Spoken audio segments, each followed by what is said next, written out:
Subscribe to our YouTube channel to hear exclusive interviews, game highlights, along with thoughts and comments from King James Radio Network founder Corbett Thompson, including rants about his beloved New York Mets. I don't suspect White would have the green light here, but never say never.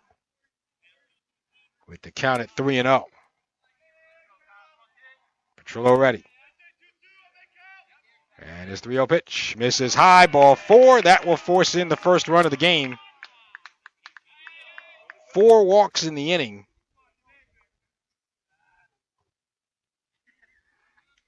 And so coming in to score is De La Cruz. Chata goes over to third. Groover to second.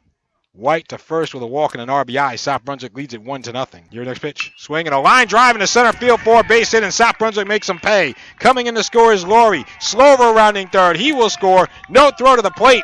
3-0 South Brunswick. And so Matt Storch makes the Raiders pay for intentionally walking Kyle White. And so it is now 3-0 Vikings. Here's Jordan Glassman. He flied out to center his first time up.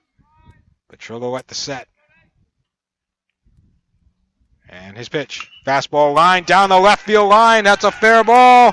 Rounding third will be White. He will score easily. Storch rounding third. The throw goes to short. Tan's throw to the plate. And the slide safe. Throw down to third in the dirt. And gets past Rodriguez, backed up by Partizana.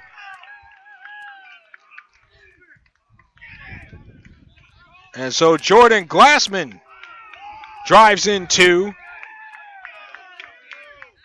And South Brunswick now leads it 5-0. Petrillo with his pitch, and this one is swung on and hit out to center field. It'll drop in for a base hit. The runners were on the move. Chata will score. The throw to the plate will be up the third base line. And since the overthrow to cutoff man happened there, which allows Storch to go down to second, Matt Storch drives in his third run of the game, and South Brunswick now leads it 6-0.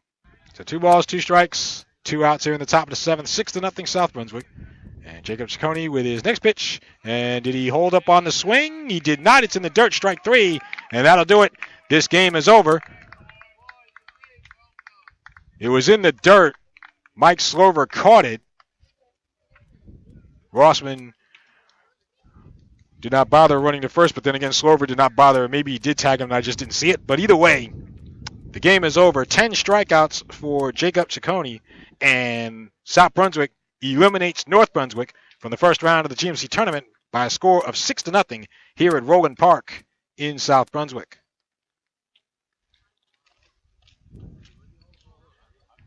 Ciccone retired his last 5 batters.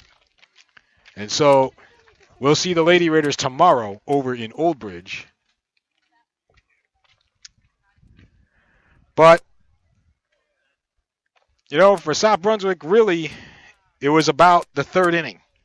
They scored a run in the first inning on 4 walks from starting pitcher Christian Petrillo. But even then at 1-0, the Raiders, of course, still very much in it. But then the third inning came along. And Matt Laurie led off the inning with a single. 2 batters later, Mike Slover reached on a throwing error from Petrillo that put runners at second and third. 2 batters later, Kyle White was intentionally walked to load the bases, but then Matt Storch made the Raiders pay with a 2-run single up the middle to give South Brunswick a 3-0 lead, and then Jordan Glassman with a 2-run double to give the Vikings a 5-0 lead. South Brunswick would tack on 1 more in the 5th inning.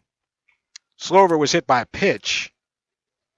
Jacob Ciccone walked to put 2 on, and then 2 batters later, Storch with another RBI single, his 3rd RBI of the day, to give South Brunswick a 6-0 lead, and that's the way that this one ends. So South Brunswick has won their 7th straight game. The Vikings improved to 13-3 on the season. The Raiders dropped to 7-12, and they will look ahead now to Senior Day tomorrow at home against Piscataway.